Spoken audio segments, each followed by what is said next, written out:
DW Inside Europe. Hello and welcome. I'm Nick Martin in Germany. On today's programme, border incursion. Is Ukraine playing with fire by advancing into Russian territory? It's shown that Ukraine still has some fuel in the tank, that it can still take its opponent by surprise. Kamala Harris leads Donald Trump in the latest US election polling, but are American voters in Europe energised by her campaign? As the huge iron gates creak open, why is Britain releasing thousands of prisoners early? Staff being attacked by prisoners. We had one incident where 11 staff ended up in accident and emergency. And why visitors to Italy's many private beaches this summer may find them shut. Those stories and more coming up on the programme.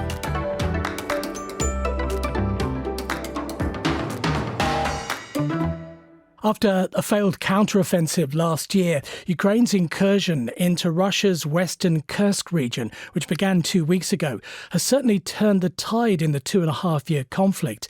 But for how long? The risky manoeuvre has helped Kyiv's forces to gain control of 1,250 square kilometres of Russian territory. Ukraine says it wants to force the Kremlin into agreeing a fair peace. It's certainly been a morale boost, but Moscow is now sending thousands of troops to the region to fend off the advance.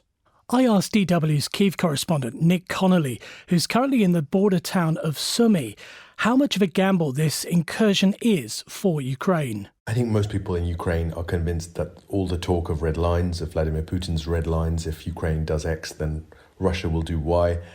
They are, for the most part, convinced that Vladimir Putin has already thrown everything he has at them. They'll tell you the Russians bombed a children's hospital in Kiev, earlier in the summer, even before Ukraine went into Kursk region.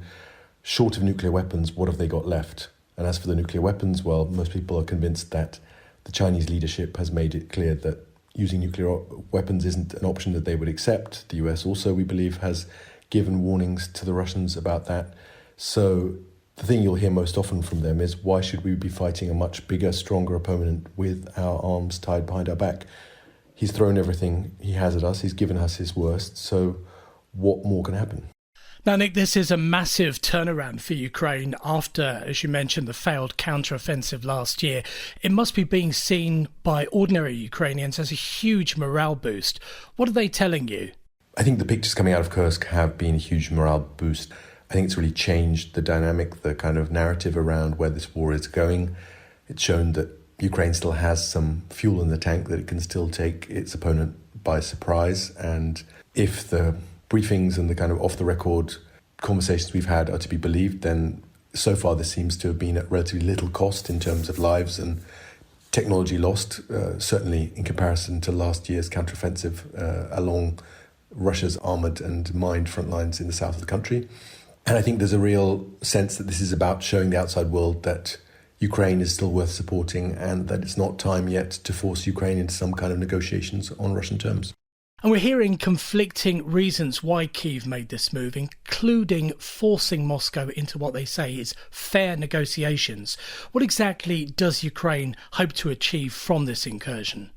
Most immediately, it's about forcing Russia to draw down its forces in occupied Ukraine, especially in the Donetsk region, where Russian forces have been making advances, and to force them to send those troops to Kursk to defend there. It's also about embarrassing Vladimir Putin domestically, to show Russians that he's not able to defend Russia's borders and keep them safe. It's also about showing the wider world that Ukraine, on the one hand, is able to basically take everyone by surprise, take Russia by surprise, but also change the narrative, that it can still advance at speed, that this isn't all just a war of kind of bogged down front lines. And I think the hope is also by showing Russians through Ukrainian social media that Russian prisoners of war have been treated as per the rules fairly, and also civilians, that ordinary Russians don't have anything to fear from Ukraine on Russian territory, that Ukraine's beef, as it were, Ukraine's problem is not with the Russian people, but with the occupation of Ukraine and with Vladimir Putin. That seems to be the line that they're pushing. And we've seen the images of at least 3 key bridges blown up in the Kursk region.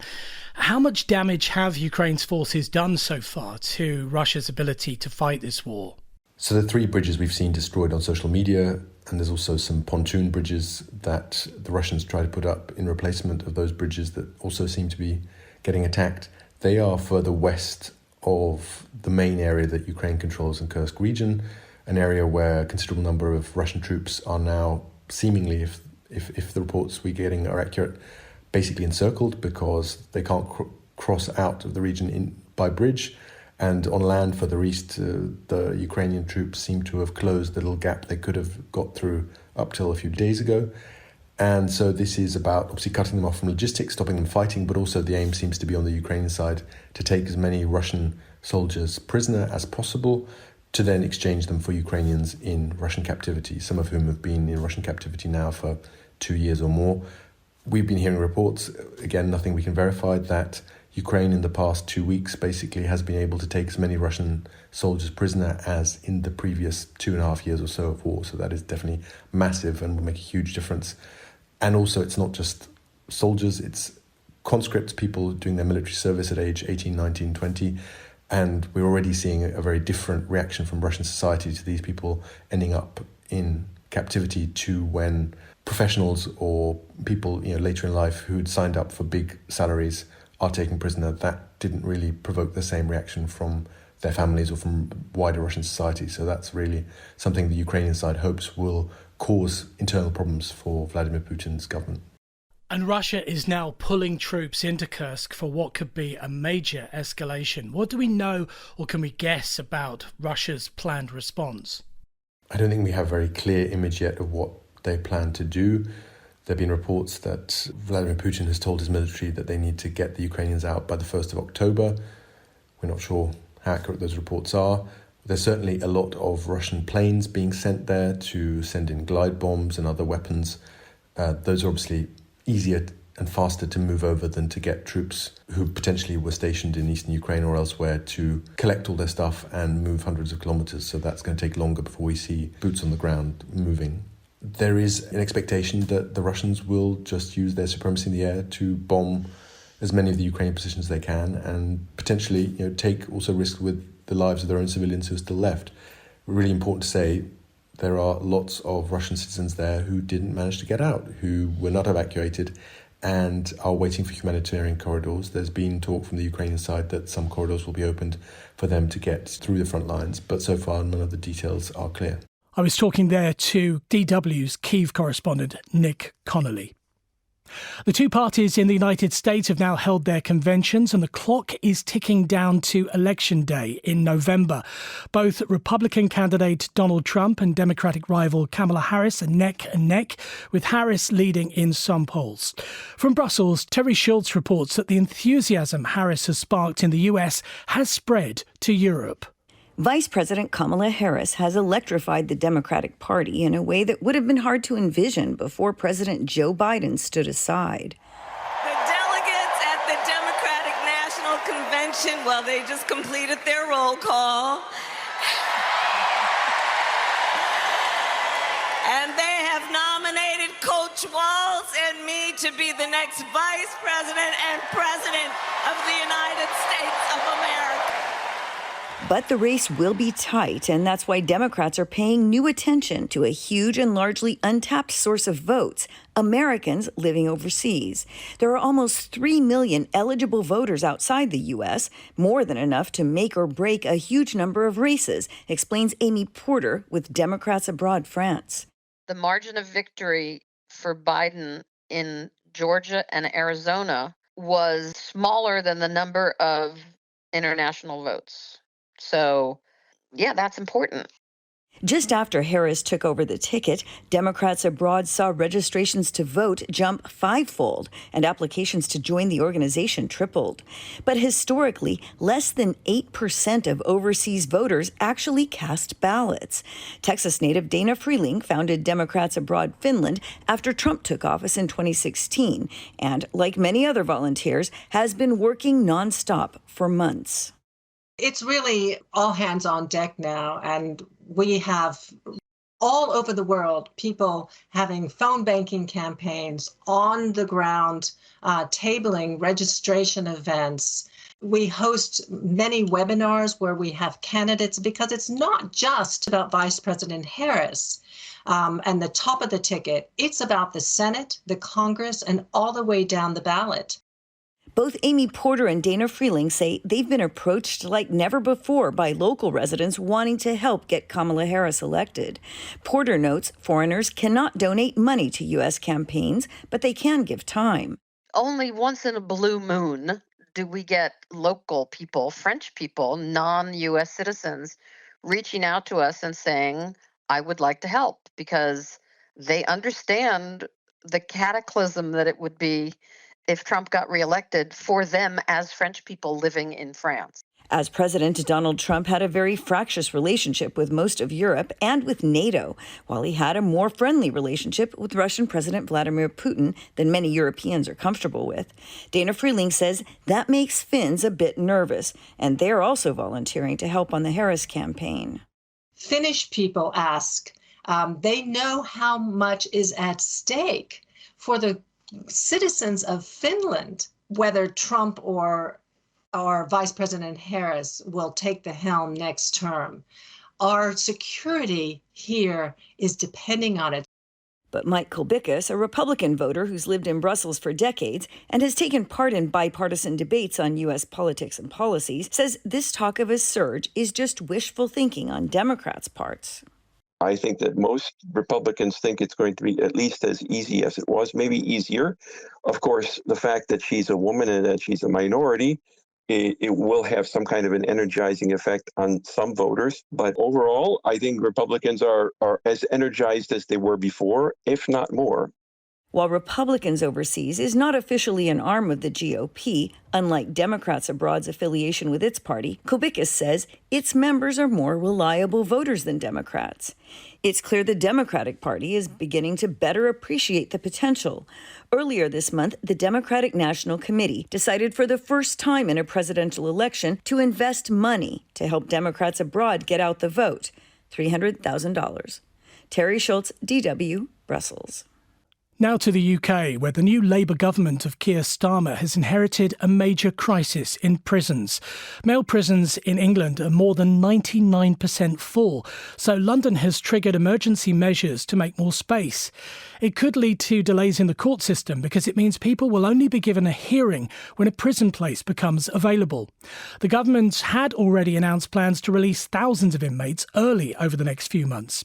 But the head of the biggest union for prison officers is warning that the pressure for space is leading to violence. Our UK correspondent Lucy Taylor reports.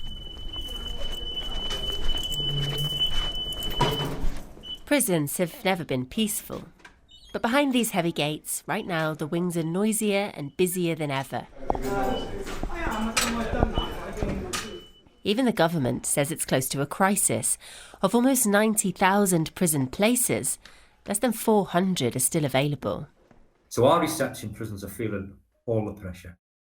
Mark Fairhurst leads the Prison Officers Association, the biggest trade union for frontline prison workers. And most people in a reception prison are sharing a cell with a stranger, because most cells were only designed for one inhabitant and now they're housing two.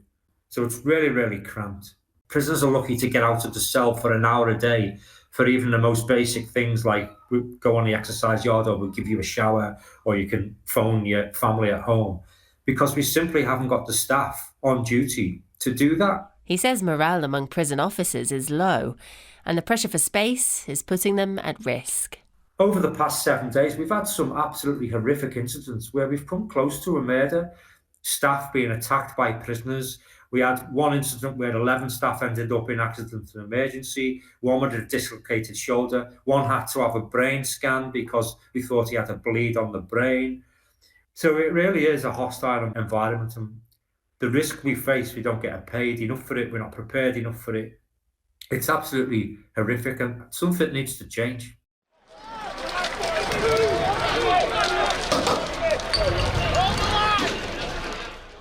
Things have come to a head in prisons after racist riots broke out on streets across the country last month, meaning suddenly hundreds more people arrested and coming through the courts.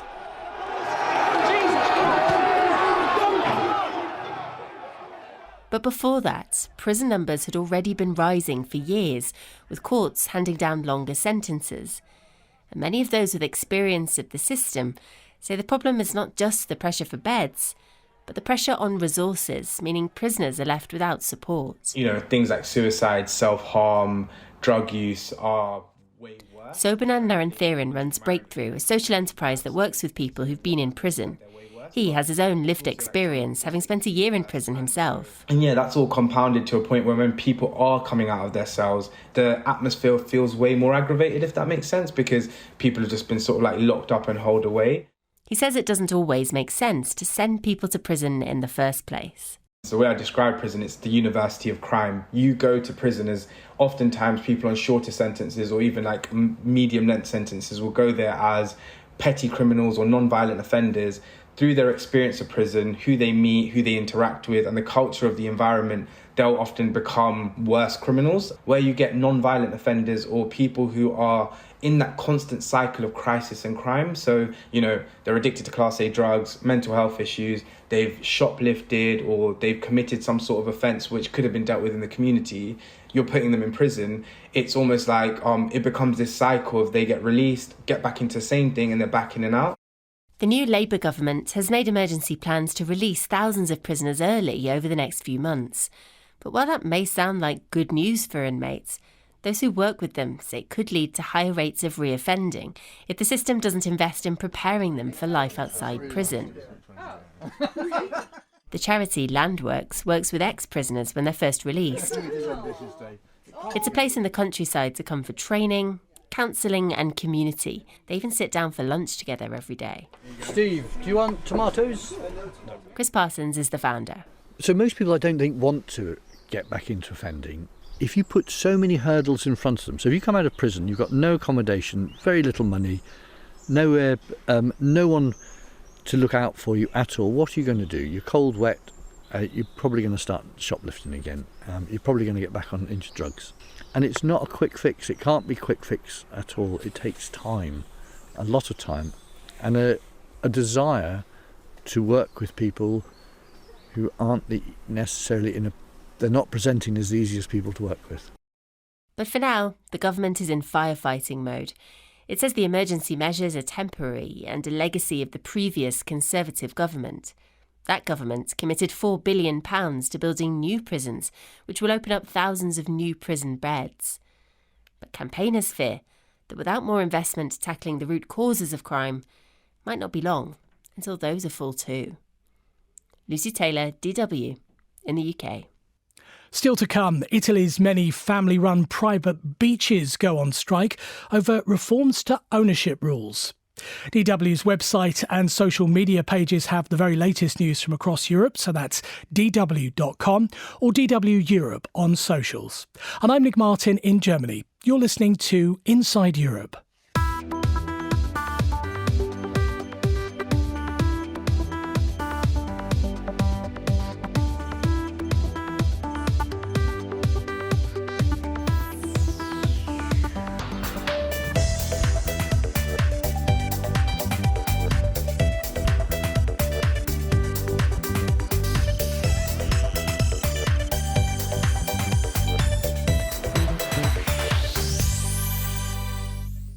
It's been a hot summer on Italian beaches, not just because of the prolonged heat wave. Tensions over who gets to run private beaches have flared. Managers of the thousands of family-run beachside concession stands and restaurants are protesting what they call government failure to resolve their status after an Italian court said the businesses must be put up for public tender. Megan Williams tells us more from the Tuscan holiday town of Viareggio. A day at the beach in Italy is nothing if not full of costly options. Allora, abbiamo 3 diverse tipologie di ombrelloni. Near the beachfront bar at the Lelio concession in the Tuscan holiday town of Viareggio, the manager lists them all off. A waterfront umbrella and lounge chair, €40 a day. Those in rows further back, 35. In higher-end beach concessions, prices for a lounge and some shade from the sun can run as high as €300 a day, with options for private change cabins, rooms, and pools. For well over a century, Italians have been mostly pleased to pay for the comfort offered by the private beach concessions, but which in recent decades have all but taken over the country's waterfront. Manager Marzia degli Innocenti jokes with longtime clients near the restaurant at the Pavia concession. She runs with her husband just down the beach. Dal 1920. She tells me the business has been in the family since 1920, when her husband's grandfather opened it. But, she says, it's now at risk. The EU ruled 2 decades ago that passing the beach concession licenses down the generation line is illegal, a decision that was backed by an Italian High Court ruling in April. The court ordered Italy to put the concessions up for public tender. The end-of-the-year deadline for the government to do so is looming. With other entrepreneurs keen to make bids on the beachfront they say they've been unfairly locked out of. But those who have the family licenses are resisting.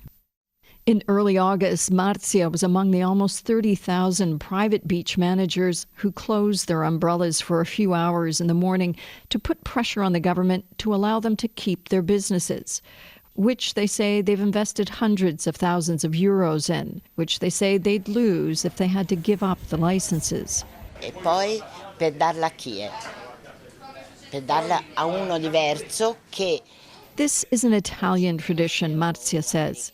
If you hold a tender, someone different could take over, a Chinese or American, and that's not right. It's a position Italy's right-wing Prime Minister Giorgia Meloni backs, despite being pro-free market. Among her election promises was one to the beach concession holders that they could keep their licenses. Loro dicono che pagano molto, ma secondo me pagano poco.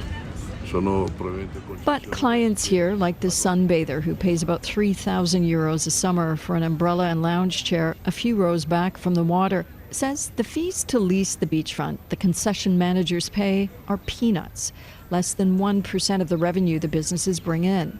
He says the managers are less concerned about tradition and more about profits. Secondo me dovrebbe essere lo Stato a impuntarsi, punto e basta, perché sono... The government needs to impose the tender, but it doesn't because it wants the votes of the sector, he says. Opening up competition is just one issue. The other issue, more space for public beaches, which have been reduced to overcrowded slivers of sand along privatized waterfront. A long, scorching sand path studded with cigarette butts and stones leads to the one public beach south of the Viareggio Tourist Center, past the port and industrial outskirts. It's as crowded as a carnival, with vendors, hawkers, and families with their own umbrellas picnicking under their little circles of shade. A stark contrast to the rows of rented, but mostly empty lounge chairs on the private beaches. Unfortunately, you have to go outside the towns not to have to pay for the beach, says this woman. Despite the extra effort to get here, she says she now refuses to go to private beaches. For me, they're a powerful lobby I don't want to support. Despite the opposition to the family-run concessions, the government is unlikely to make waves with those who now hold the licenses, with a leaked document showing the government may extend the deadline by another few years. Megan Williams, DW, Viareggio. And we'll be back in Italy in the next half hour. Sicily, in fact. Remember to subscribe to our show wherever you get your podcasts to hear all the interesting stories from across Europe. This is Inside Europe, and I'm Mick Martin in Germany. Hot dust in the sky on a winter's day. Plastic bottles in the sea 1,000 miles away. Acid rain from the clouds turn the trees to grey. Playing Russian roulette with our future. Vapor trails smoke the sky like a cigarette. Politicians ride the skies in a private jet. Seems they haven't realized the situation yet. Self-destruction is the etiquette. We're smoking the future like a cigarette. We're smoking the future like a cigarette. We're smoking the future like a cigarette. We're smoking the future like a cigarette. We're smoking the future like a cigarette. We're smoking the future like a cigarette.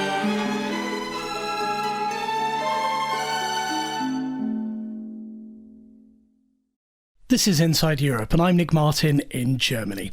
In the next half hour, what did Dutch spy chiefs know about Ukraine's involvement in the attack on the Nordstream gas pipelines?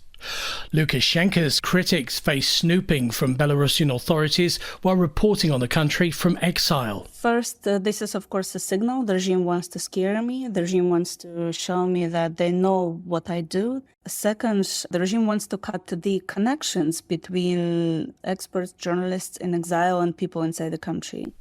Turkey cuts a deal to help Chinese automakers avoid EU tariffs on electric cars.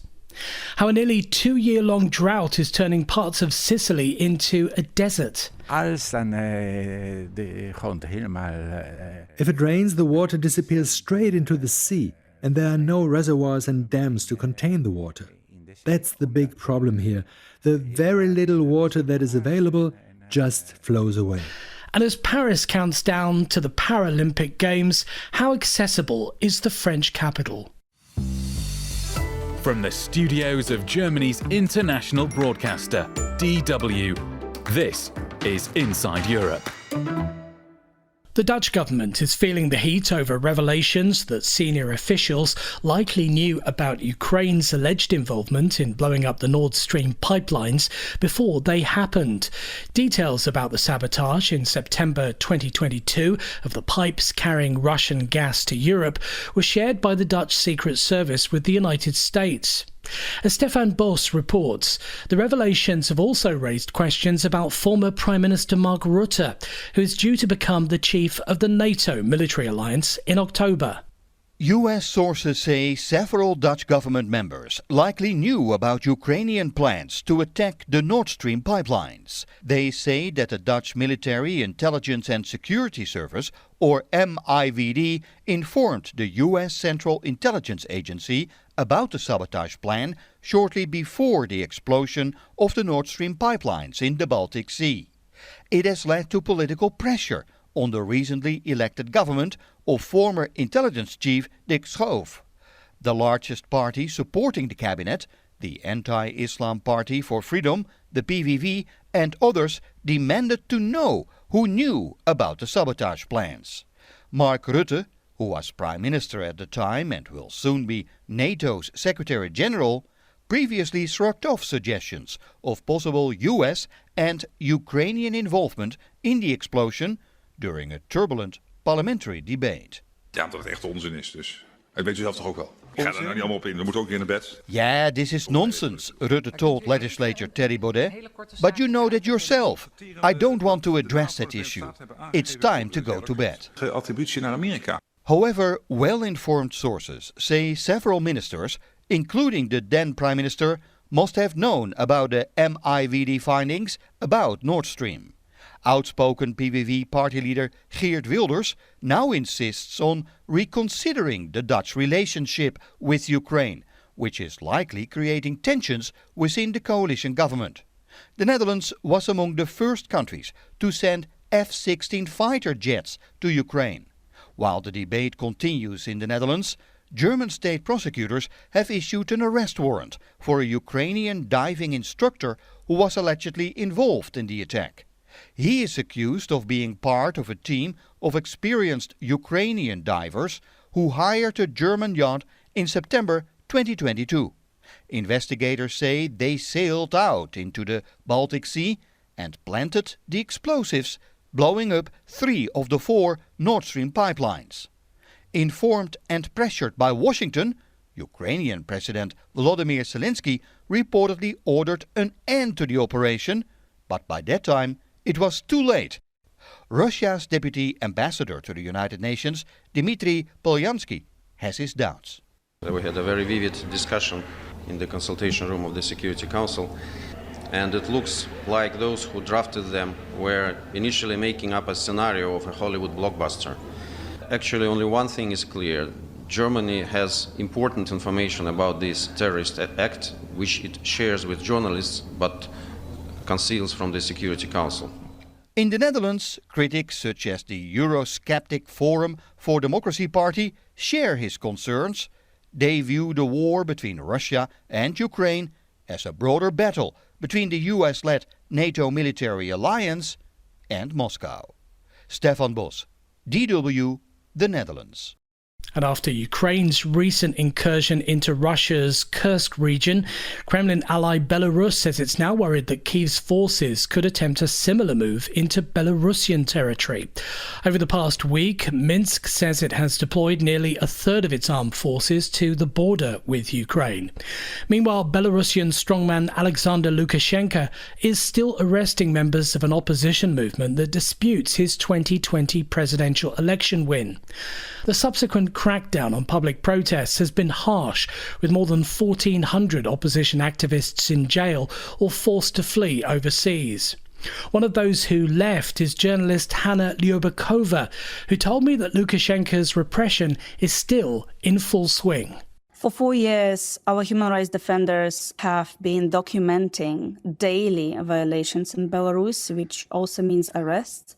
Between April and June this year, we have 450 arrests, and these are only 3 months, basically, we're talking about. So every day someone is being detained, being arrested in Belarus.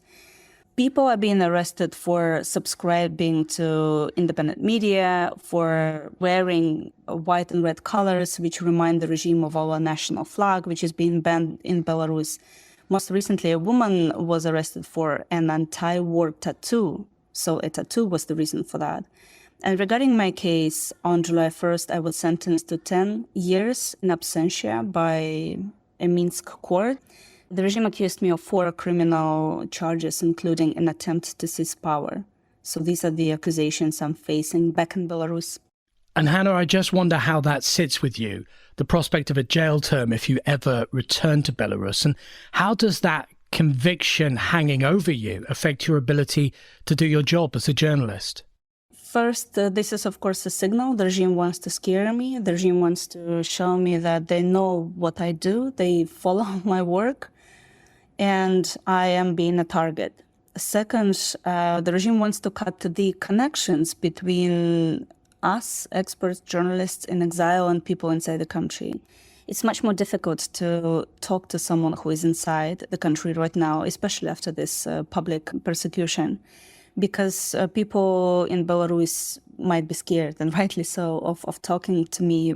So these are kind of 2 main reasons here. So the first wants to divide us, or wants to prevent us from doing our job and communicating from people inside, getting to know what's happening there.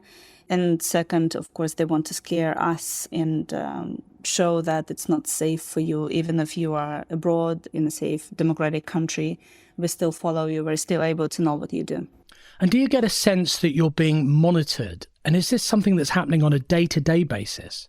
I wouldn't say that I feel this every day. I think that at some public mass gatherings of Belarusians, even if it's just a protest to commemorate something, political holiday or whatever, this is perhaps a way many of us feel that we might be monitored, and there were cases that the regime really was able to find out about some diaspora initiatives because they actually sent somebody there, or they just found out in some other ways.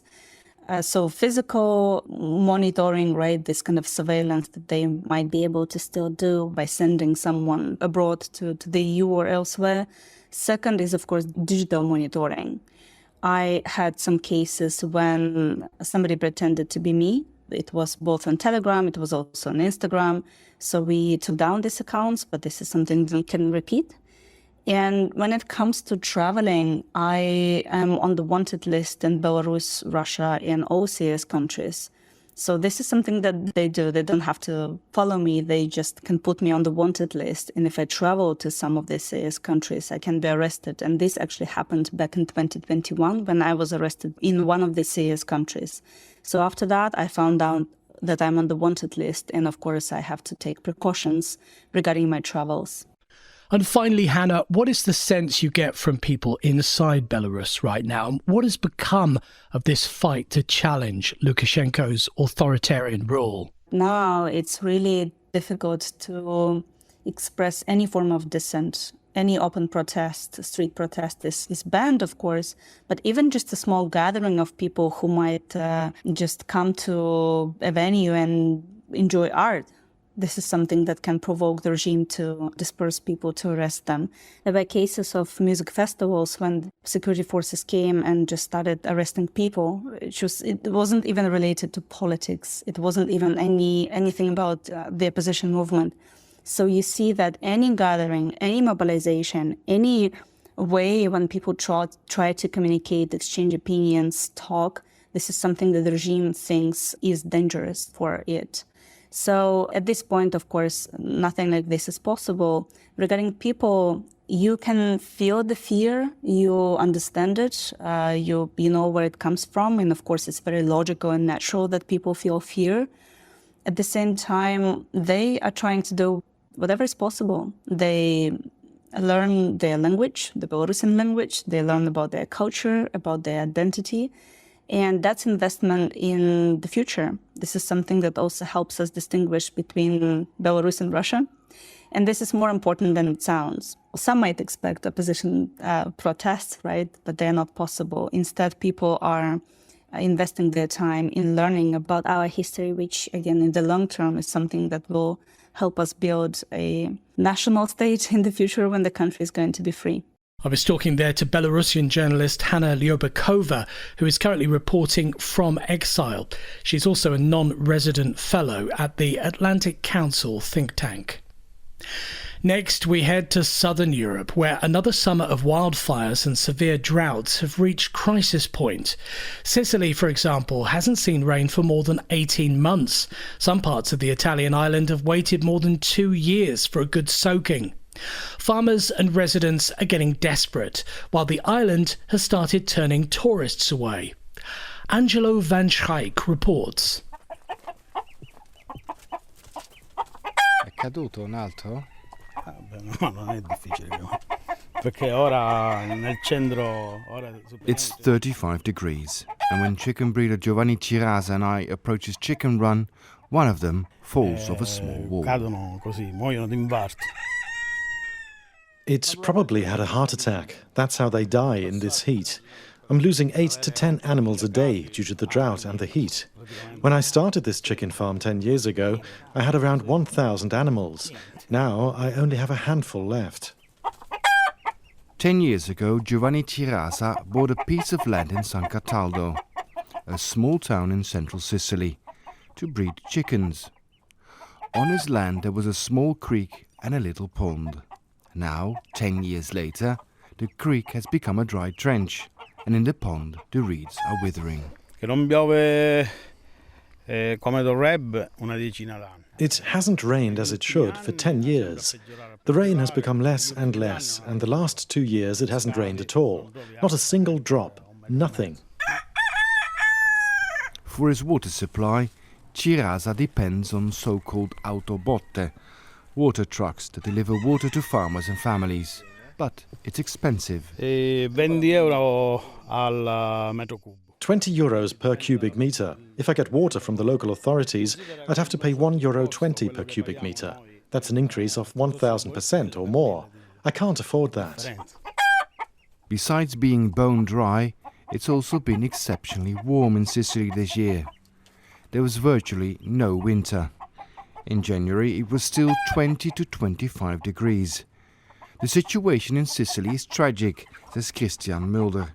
He's professor of ecology at the University of Catania. Gewoon die rivieren zijn uitgedroogd, die paar. The rivers have dried up, the few lakes as well, and there's no groundwater anymore. A short drive from Cirasa's chicken farm to his colleague, goat herd Antonino Bonsignore, shows how serious the situation is. The remaining vegetation in this part of central Sicily is burned and brown yellowish. In a growing number of spots, the vegetation gives way to bare rock. Even the cactus are suffering. Nothing grows anymore, says Cirasa. Qua non hanno fatto raccolto. In the spring, farmers sowed their crops, but nothing came up. They weren't able to harvest anything this year. The damage to Sicilian agriculture is an estimated 2.7 billion euros, and it will likely increase if the drought continues. Vediamo se è sopravvissuto.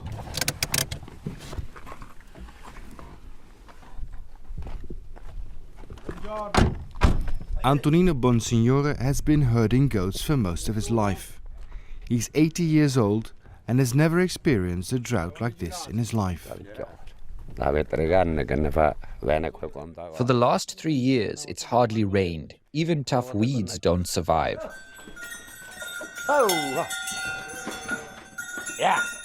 Despite his age, Bonsignore still takes his goats into the mountains every day. He used to have hundreds of goats, but because of the drought and the heat, he had to take many of them to the slaughterhouse. Over the past few months, I've had to get rid of 35 goats. I couldn't afford them anymore. Food is expensive. The water truck comes by every 8 days, which is just about enough to survive. This has become a desert. According to experts, by 2030, 1/3 of Sicily will have become desert. By 2050, 2/3 of the island will be lost to desertification, if nothing changes. Because besides of a changing climate, there's also a lack of political will to do something about the situation, says ecology professor Mulder. If it rains, the water disappears straight into the sea, and there are no reservoirs and dams to contain the water. That's the big problem here. The very little water that is available just flows away. There's no systematic approach to prevent water shortages. There is money to create reservoirs and dams to collect water and to repair the infrastructure. But it's not being spent on rectifying these problems. So almost half of Sicily's water is leaking from the pipes due to lack of maintenance. If nothing changes, Sicily will slowly turn into a desert and agriculture will be something of the past. Angelo van Schaik, DW, San Cataldo, Sicily. And still to come, Turkey gives China a backdoor entry to the EU for its electric vehicles. We'd love to hear your feedback on any of the reports or interviews you hear. Drop a line to insideeurope@dw.com and we'll get back in touch with you. This is Inside Europe and I'm Nick Martin in Germany.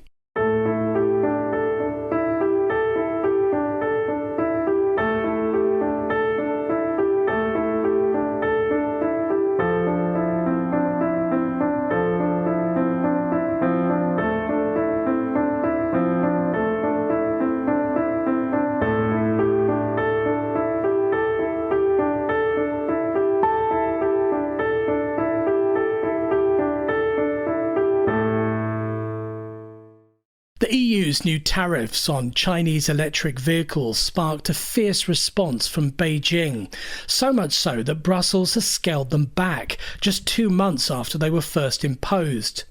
China's car giant BYD plans to circumvent those remaining tariffs by building a $1 billion factory in Turkey. Ankara, meanwhile, hopes such commitments will kick-start its struggling economy. The huge investment marks a big turnaround in relations between the two countries after years of tensions over Turkey's support of Chinese minority Uyghurs. But the car deal is a sign of growing common ground, not only economically, but diplomatically between the countries. Dorian Jones reports from Istanbul. Efendim, ülkemize, milletimize, vatanımıza hayırlı uğurlu olsun inşallah. With much fanfare and the Turkish President Recep Tayyip Erdogan present, China's BYD car giant signed an agreement to build a $1 billion factory in Turkey. The factory will produce 150,000 cars annually, mainly for the European Union market. Sibel Karabel is a director of the Asia-Pacific Department of Istanbul's Gedik University. She says the deal marks a turning point in Turkish-Chinese relations. The significance of this deal is that Turkey would be considered as a transition hub between China and the EU. This deal has the potential to reduce the trade imbalance, the trade deficit, which is to the detriment of Turkey. Turkey also wants to reap the benefits, reap some cutting-edge technologies by collaborating with China. And on the other hand, for China, it is also important because the products produced here will be exempt from tariffs due to the fact that Turkey has customs union with the European Union. The planned factory is a way to avoid the EU's new tariffs on Chinese vehicles. But the new investment is also seen as a sign of a shift in Beijing's policy towards Ankara. While Turkey is part of China's global investment strategy through its Belt Road Initiative, or BRI, and Beijing has voiced interest in Turkey becoming a trade route from China to Europe through its Middle Corridor Initiative, such collaboration have until now been just empty words, says Jerin Ergenç, a China specialist at the Center for European Policy Studies. After bilateral meetings of, say, foreign ministers, they of course emphasized Turkey's involvement in the BRI and China's interest in Turkey's middle corridor and whatnot. But when you look at the practice, you don't see these investments in Turkey. And the reason for that is China perceives Turkey as a high political risk country in the region. But that is changing. And some of the Uyghur community are worried that Turkey may be turning on them. Ankara has been critical of Beijing's crackdown on its predominantly Muslim Uyghur minority and has offered refuge to many.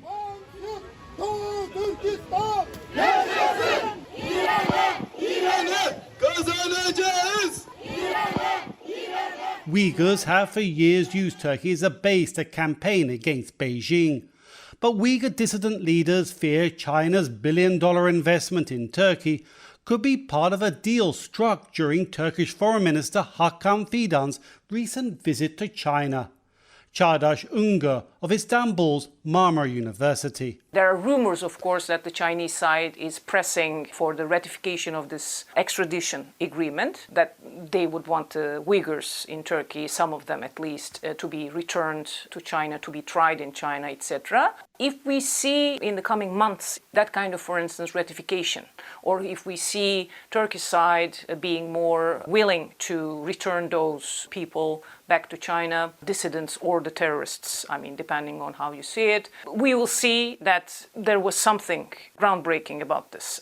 But China's pivot towards Turkey, a NATO member, could be part of Beijing's increasing competition for global influence, especially with the United States. Üngür of Istanbul's Marmara University says Ankara and Beijing are finding increasing diplomatic common ground, including criticism of Israel's war on Hamas. If you take, for instance, the Gaza issue right now, Turkey and China, even without trying, they see eye to eye on this issue. Their foreign policies overlap, and it becomes very much different from most of the other Western countries. So there are certain issues at a global level, at a regional level, that China seems to be a much better partner than the Western countries. Ankara welcomed Beijing's hosting of Palestinian leaders last month. Israel's war is threatening to escalate, and that can only provide more common ground between Ankara and Beijing. Dorian Jones, DW, Istanbul. DW. Finally this week, after saying adieu to the Olympics, Paris is welcoming more than 4,000 athletes for the Paralympic Games that start next week. Many spectators with disabilities will also attend those events, putting the spotlight on just how accessible the French capital is to people with special needs.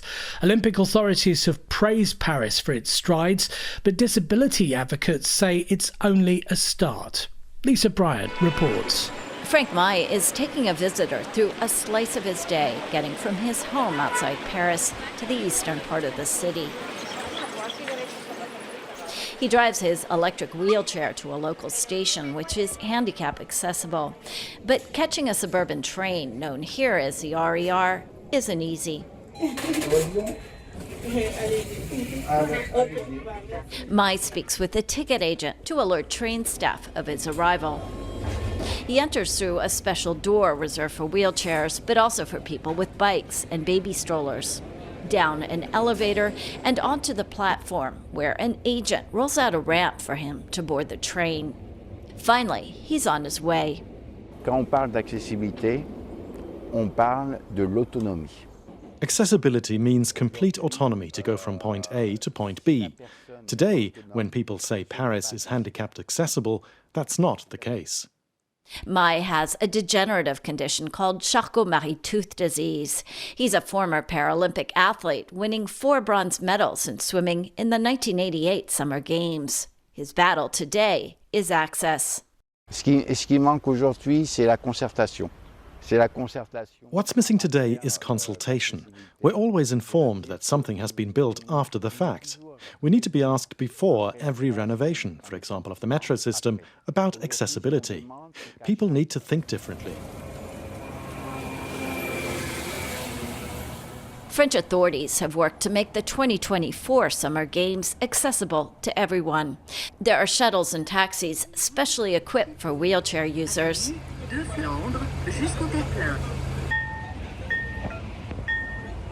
Buses, trams, and some street crossings are designed for people with mobility, hearing, or vision impairments.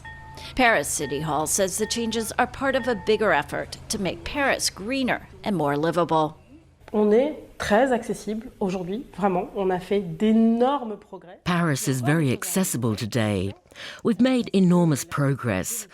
There are still things to improve, but we've seen a radical change on the ground. Lamia El Araj is deputy mayor in charge of access and matters dealing with people with disabilities. Et nous, on s'est dit, on va profiter de cette... Hosting the Games offered us the opportunity to redevelop the city to make it more accessible.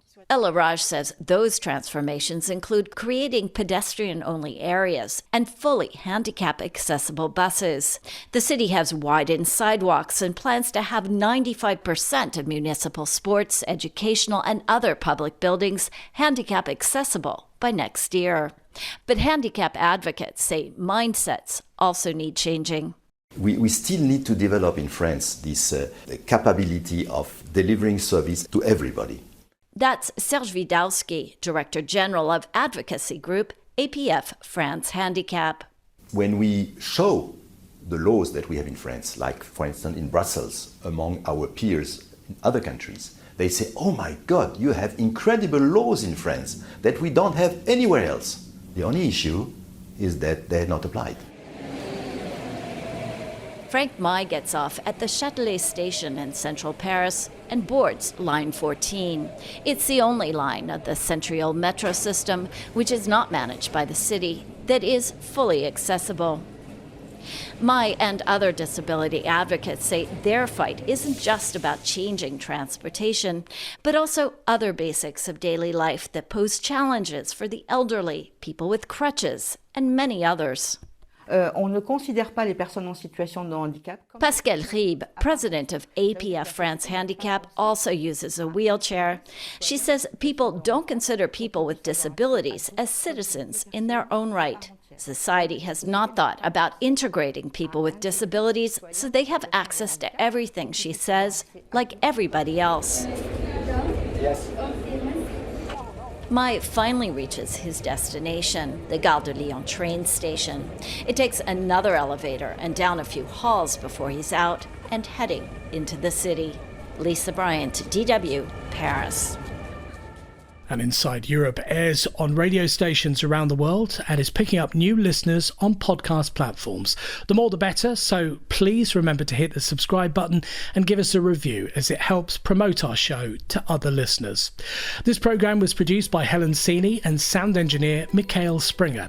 And I'm Nick Martin. Thanks for listening.